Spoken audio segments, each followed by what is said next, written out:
Hey guys, welcome to Define Agile. My name is Anatoly and you're watching All Things Agile. And before we start, I'm going to show you today how to find issues by due date or create a date. Before we start, there are two things. If you want to learn JIRA very fast, I have a quick course. You can learn JIRA in 1 day from basics to advanced, and go to get my help, and under the video description you'll find it. Or if you're stuck and need somebody to walk you through different things or help you set up things, go to get help. There's a calendar link and you can schedule a consultation with me or somebody from my team. 101 will walk you through any issues that you are having.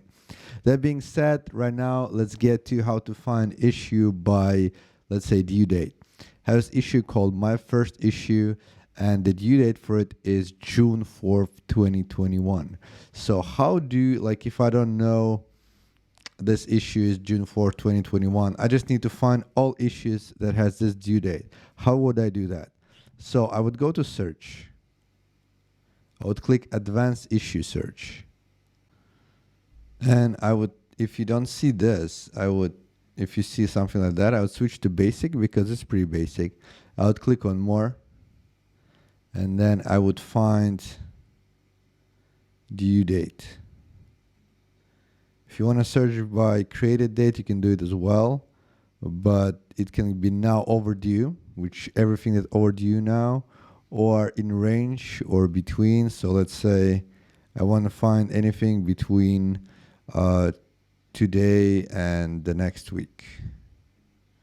So I'll say June 6th, let's say. I update, and it will show me everything that's due date, and this is my first issue, between June 4th and 2021.